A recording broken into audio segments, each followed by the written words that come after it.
Salut, bienvenue dans cette nouvelle vidéo. J'espère que tu vas bien. Comme tu le sais, je suis sur les routes désormais, je n'ai plus de logement, donc je vais tenter par moment de m'arrêter chez l'habitant et pour vivre de nouvelles expériences, pour de temps en temps me mettre un peu en pause ou à l'abri, on interprète ça comme on veut. Et le but, c'est de rencontrer des gens aussi, voilà, de faire connaissance avec des milieux différents et des mondes que je ne connais pas. Et je suis hébergée par un agriculteur, il me prête sa grange et on discute pas mal, c'est quelqu'un de très intéressant. Il m'a raconté son histoire et vraiment elle est captivante, elle est en même temps alarmante, j'ai envie de dire. C'est ce qu'on appelle un agriculteur en détresse. Il mène un combat incroyable avec la justice et en même temps c'est un homme passionné de la terre. Il est vraiment pour une culture différente, pour une agriculture différente. Il a plein d'idées en ce qui concerne un vrai retour à la terre. Donc vraiment très intéressant. Donc il a accepté de nous raconter son histoire. Que ce soit son histoire, donc son combat juridique, et que ce soit aussi son amour de la terre. Donc je te propose qu'on aille rejoindre Daniel.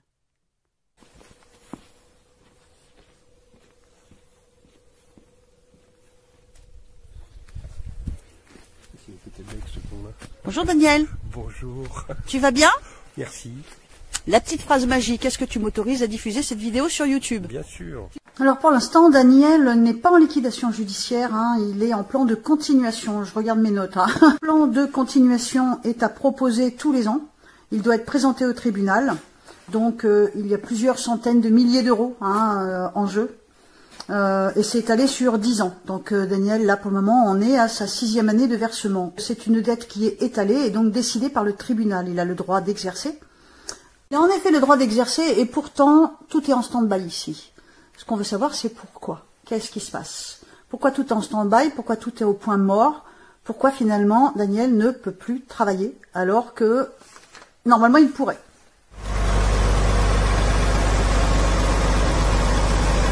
Cette ferme, t'es partout? Dis si on parlait sérieusement 2 minutes là. Oui. Donc en fait, si j'ai bien compris l'histoire, t'es quand même dans une situation très compliquée, très difficile.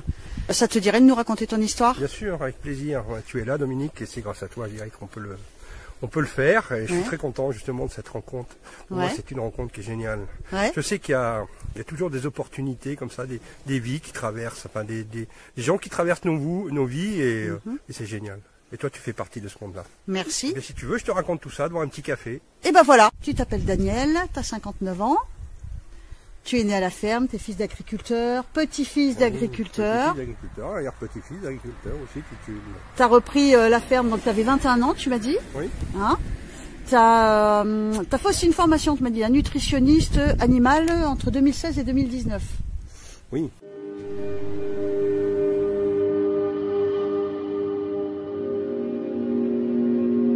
Tous les ans, tu reçois un rappel comme quoi tu dois plusieurs milliers d'euros. En rapport avec le plan de continuation. Sauf que cette année-là, en 2020, tu as eu un peu de retard, c'est ça? Je suis occupé de mon papa qui avait Alzheimer en 2020, qui est décédé, il était dans ce fauteuil là, vous pouvez le voir. D'accord. Je lui ai fait la promesse de ne pas le mettre en maison de retraite, et ça a été dur pour moi. Et malheureusement, il est décédé au mois de mai 2020. D'accord. Ce qui m'a perturbé. Le deuil a été très compliqué. Et c'est pour ça que tu as payé en retard? J'ai payé légèrement en retard, quelques centaines d'euros. Quelques centaines d'euros en retard. Donc pour combler le tout, la justice qui est sans sentiment, on va dire, eux, ils te convoquent pour justement mettre en place une liquidation judiciaire. Tu es convoqué et malheureusement, comme tu es toujours en état de deuil, et du coup, la lettre de convocation, tu la vois pas, tu la reçois pas et du coup, tu vas pas au rendez-vous, c'est ça? C'est tout à fait ça. Oui, alors ce qui s'est passé, c'est que pendant l'été, au mois de juillet, ils m'ont renvoyé une convocation que j'ai pas retirée, j'étais dans le deuil et puis les travaux de la ferme. J'étais convoqué au tribunal, mais j'ai pas retiré la lettre commandée et ils ont jugé en mon absence. Et ce jugement, ça a été une liquidation judiciaire. Voilà. structure est dure, quelque part. Sans que tu sois là, en fait, ils t'ont mis direct. Je suis en foutu en liquidation judiciaire. Donc là, fin non, au mois de septembre. Fin 2020, tu te retrouves en vraie liquidation judiciaire, pour le coup. Oui. Ok. Et là, quelques jours après, tu t'y attends pas, mais tu as l'huissier qui débarque. D'accord. Et puis il te prend toutes les clés. Les clés de quoi? Les clés des tracteurs, les clés des voitures. Et tu sais pas. Tu sais pas ce qui t'arrive. Tu peux plus bosser du coup? Non.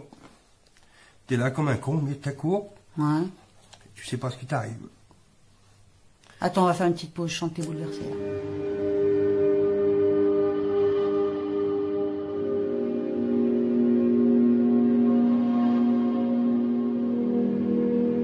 Allez, on continue. Là, tu t'aperçois que t'es rien, parce que finalement, on t'arrête de bosser. Simplement, on dit cessation immédiate. Donc tu peux même pas récolter tes patates, tu peux pas récolter ton tournesol, ton maïs. Donc tu prends un avocat pour essayer d'aller à la cour d'appel pour faire casser le truc, mais on appelle ça le référé de rendeur, mais tu t'aperçois qu'il faut 2 mois avant d'avoir une décision. D'accord, d'heure en heure, ça passe à plusieurs semaines. Oui, ça passe à plusieurs semaines. C'est la lenteur de la justice. D'accord. Donc tu as pu rebosser après ou pas? J'ai rebossé fin novembre. J'ai rebossé fin novembre parce que je voulais absolument sauver mes récoltes, mais bon, déjà c'était trop tard. Et tu as pu les sauver ou pas? J'en ai sauvé une partie, mais de là, après, tout s'enchaîne. Ouais. On te coupe l'électricité. Ouais. Ah oui, c'est ce que tu m'as dit, oui. On te coupe les assurances, on te coupe tout. On te pique tes primes. Mais est-ce qu'ils prennent ça que au niveau professionnel ou même dans ta maison? Non. L'erreur, c'est d'être en nom propre, de ne pas être en société. Donc là, tu risques tout. On te pique les clés de ta bagnole. Hein. C'est ton cas? C'est ce qui t'est arrivé? Oui, ils m'ont piqué les clés de ma bagnole. Hein, pour... même plus moyen de se déplacer que ta bagnole. Heureusement, j'ai des amis qui m'ont prêté une voiture, mais autrement, t'es une merde. Malgré tout, tu m'as dit que en juin 2021, tu rebondis, c'est plus fort que toi, il faut que tu te remettes au boulot, parce qu'ils te remettent au bout de 6 mois le DF, tout ça. Tu vas te remettre à bosser, tu tentes même le maraîchage, tu m'as dit. Ça marche ou c'est un fiasco? Je me suis pas laissé abattre. Et au mois de juin, j'y ai cru et on s'est relancé à faire du maraîchage. Mais ça a été un fiasco parce que trop tard. Voilà, trop tard dans la saison. Ah, trop tard dans la saison, ouais, d'accord. Trop tard. Okay. Fin 2021, tu te retrouves à nouveau en liquidation judiciaire. C'est dingue, ça. Ça s'arrête plus. Là, tu te retrouves dans une nouvelle procédure. Mais il y a des choses qu'on peut pas dire, que je peux pas dire, parce que je risque gros. Ah. En avril 2022, à nouveau, on te donne l'autorisation de travailler et là, pas de bol, c'est la sécheresse. L'été en sécheresse, hein, c'est ça? C'est ça. Donc là, ça devient un truc complètement hallucinant parce que fin 2022, la justice recommence à faire une procédure pour une liquidation judiciaire. C'est reparti pour une 3e fois. C'est parti pour une 3e fois, mais c'est une procédure abusive et donc on l'a retoqué quelque part. Et donc maintenant, c'est rendez-vous. C'est rendez-vous le 21 février pour savoir... Ah ouais, donc c'est pas fini là. Non, c'est pas fini.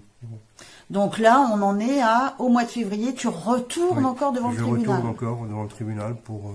Et aujourd'hui, Daniel, là, est-ce que tu peux bosser là? Ouais, je peux bosser, mais... Pourtant, ça donne l'impression que tu peux plus là. Tu n'y arrives plus? Déjà parce que je suis accablé. Ouais. Hein, et puis, t'es pendu, t'es suspendu. À leur bon vouloir. Comment tu vois ton avenir? J'espère. Tu y crois encore? Oui. Ouais. Est-ce que tu as d'autres projets? Bien sûr, j'ai toujours des projets. Des projets, oui, bien sûr, j'ai des projets. Le projet, c'est de retransmettre la ferme, mais dans un autre système, ce que j'ai changé il y a 10 ans. Voilà. C'est-à-dire? C'est-à-dire le bio, mais un bio...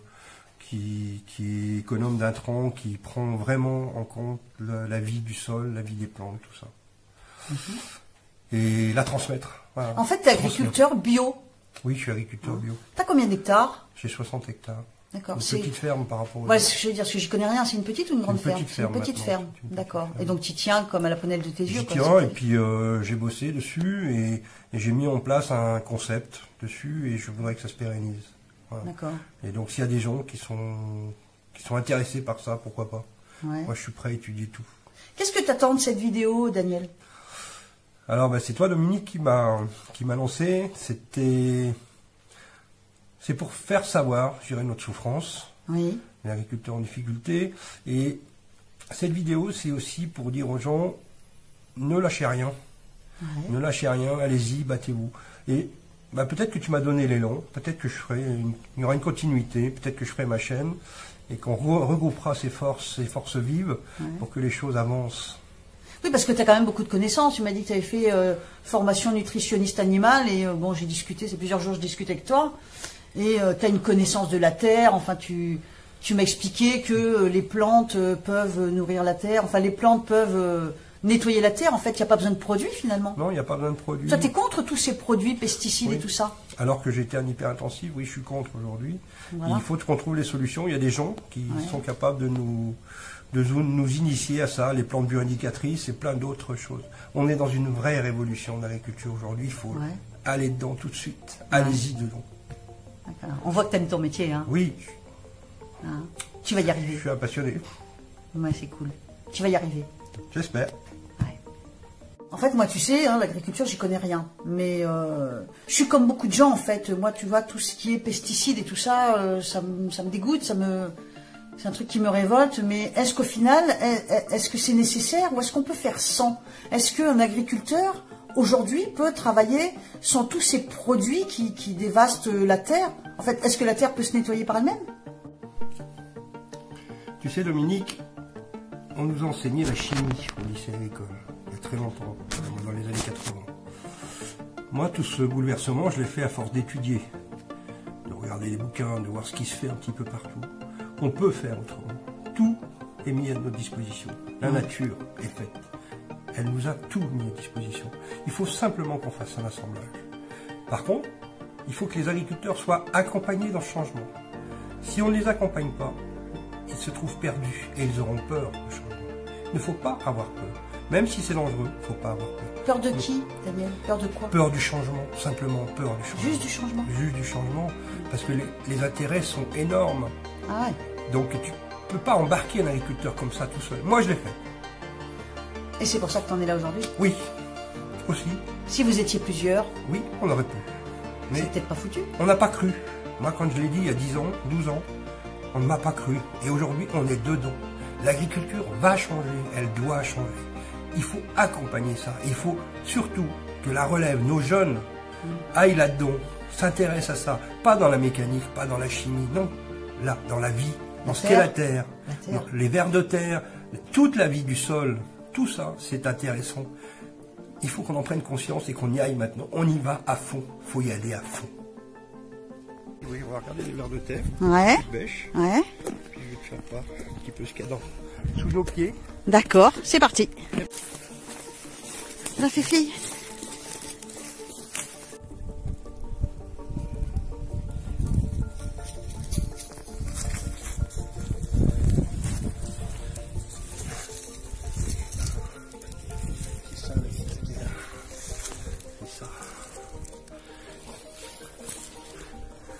Les laboureurs de l'ombre.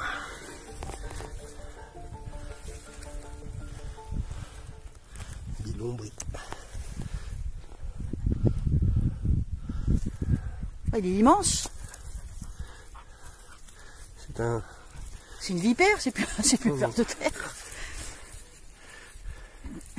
Ça c'est un ver de terre qui perfore à la verticale. D'accord, comment tu le sais? Parce que c'est la forme? C'est la forme de... Et ça c'est un jeune.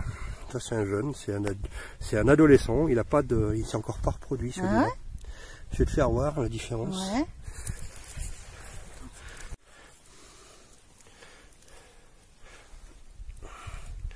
Ça aussi c'est un jeune. Je vais t'expliquer, je vais t'en trouver un et il a quand ils sont adultes, on voit les organes sexuels. D'accord. Là, tu vois, c'est un adulte celui-là, parce qu'il a son organe sexuel est là. Il a un petit bourrelet ici, donc il est capable de se reproduire. Et ils sont hermaphrodites, donc ils ont des organes mâles et femelles en même temps. Mais il faut qu'ils soient deux quand même pour s'accoupler. C'est un peu particulier, mais j'en parlerai plus tard, peut-être dans d'autres vidéos. D'accord. Sur 1 mètre carré de terre, on peut trouver combien de vers de terre? Quelques dizaines, quelques centaines? En population, une terre agricole aujourd'hui qui est exploitée par la chimie, il n'y a plus que 50 kg de vers de terre à l'hectare. Alors que dans un sol, dans une prairie, qui n'est pas travaillée, tu as 2500 kg de vers de terre à l'hectare. Combien? 2500 kg. Oh. Oui. Oh putain. Mais si tu travailles le sol, tu détruis les vers de terre. Eh oui. Donc en fait, il ne faudrait pas la travailler. Il ne faut pas travailler le sol. Et ça serait le ver de terre qui ferait son travail. C'est lui qui fait le boulot. C'est le laboureur de l'ombre. Lui travaille. C'est ça, le laboureur de l'ombre. D'accord. Voilà. C'est beau comme formule en plus. Tout à fait. Voilà. Un ver de terre n'a pas d'yeux. Il a une bouche, donc il se trouve à cette extrémité-là, près de la partie sexuelle. Et il a un anus. Hein. C'est qu'un tube digestif. Donc il a un tube au milieu. Et par contre, un ver de terre, il a 7 cœurs. C'est pour ça qu'il a autant de cœurs à l'ouvrage. D'accord, c'est vrai. Il a beaucoup de cœurs à l'ouvrage parce qu'il travaille. Il a 7 cœurs. Mais il peut vivre combien de temps le ver de terre? Plusieurs années. Plusieurs années, si justement on ne vient pas perturber son milieu. De façon naturelle, voilà. Plusieurs années, un ver de terre peut vivre. Oui. Oh, on n'imagine même pas. Non. Mais il ne faut pas le perturber, c'est-à-dire qu'il ne faut pas travailler le sol, il ne faut pas détruire sa maison, il ne faut pas le couper. D'accord. Voilà. Et donc en fait, il troue la terre ou il la mange? Il mange la terre. Il mange la terre, il digère ce qu'il y a dedans. Un ver de terre n'a pas de bouche, enfin a une bouche mais n'a pas de dents. Donc il y a un travail qui se fait avant. C'est des bactéries. Le ver de terre est un mangeur de bactéries finalement. D'accord. Donc en fait la terre qu'il ingurgite passe dans tout son long corps et après il la ressort et il garde que le bon nutriment. Oui, alors il a l'avantage, il a fait un petit caca là. Déconne pas.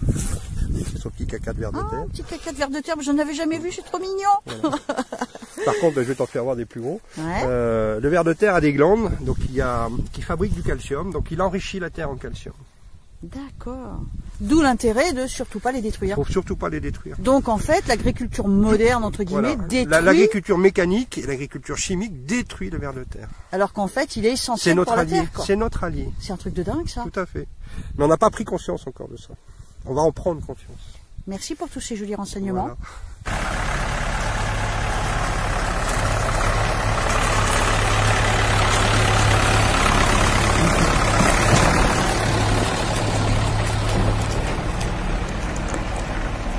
Je vais poser une question bête, mais est-ce que au niveau de la Terre, il y a plusieurs étages? Plus on va en profondeur, plus on trouve des vies différentes? Oui, parce que plus tu t'enfonces, plus la vie est anaérobie, donc elle est sans air. Alors ce qui est aberrant, je dirais, dans le système agricole aujourd'hui, c'est que la vie, elle est très intense dans les 2 premiers centimètres du sol. À chaque fois que tu laboures, tu mets cette vie-là à 20 cm et elle ne peut pas vivre. Donc on détruit le sol comme ça. Voilà, donc en fait on le détruit alors que... Aujourd'hui, le sol n'est plus qu'un support. Est un support à engrais, à chimie, ainsi de suite. Ce n'est plus qu'un support. On s'en fout de la vie. L'agriculture aujourd'hui se fout de Et si tout à coup les agriculteurs se mettaient à travailler comme toi tu le dis là, donc on arriverait à sauver finalement la terre qui doit être vachement abîmée depuis toutes ces années en fait. Oui, on peut. Il faut un petit peu de méthode. Il faut 4 à 5 ans pour régénérer un sol. Il faut, un terrain quoi. Enfin, il faut 5 ans. 5 ans. 5 ans pour arriver à faire revenir la vie du sol. Parce que comme je t'expliquais, les vers de terre se reproduisent que très peu. Ils font entre 1 et 10 œufs par an à peu près. Ouais, c'est fou ça. Donc puis les conditions météo font que des fois tu l'as pas. Donc il faut prendre toutes ces précautions. Et à un moment, il faut pas foirer, je dirais. Faut pas changer d'itinéraire. Faut s'y tenir. Ouais. C'est pour ça que je disais, il faut accompagner les agriculteurs dans ces changements. Ouais. On est capable de le faire. On sait le faire aujourd'hui. Sauf que les lobbies, je le dis, les lobbies nous empêchent de le faire, empêchent les agriculteurs de le faire parce qu'il y a tellement d'enjeux financiers. C'est le fric en fait. C'est le fric. C'est que le fric. C'est que le fric. C'est quoi, ça s'appelle comment ça? De la chicorée fourragère. Oui. Donc c'est une plante qui a d'énormes racines en profondeur, elle est capable de descendre très profondément. Tu la retrouves à 2 mètres de profondeur à peu près. D'accord. Et elle a aussi un maillage en surface à l'horizontale. Donc elle remplace le travail du sol par des machines. Le travail du sol se fait par la nature. Quand on aura compris ça, on aura beaucoup avancé. Ouais. Donc cette plante, elle est dans la terre là pour nettoyer la terre? Oui, elle est là pour travailler le sol en profondeur. Travailler le sol en profondeur, voilà. D'accord. Alors qu'une charrue va travailler à 20 cm de profond, elle est capable de descendre à 1 mètre. Ouais, donc elle a une capacité. La nature n'a pas besoin de l'homme. Tout à fait. Tout à fait. Tout simplement quoi. Ça se mange ça? Ça se mange? La feuille se mange. Ouais. Par l'humain ou par l'animal? De l'animal, mais tu peux la manger aussi. Ouais, c'est un petit goût amer, mais ça se mange. Ça s'appelle comment, tu m'as dit? Mais c'est la même famille que l'endive, hein, que tu connais. Ah oui. C'est la même, c'est Chicorum intybus. Donc c'est la même famille que la laitue, c'est la même famille que l'endive que vous mangez. D'accord. Ok, merci pour toutes ces lumières.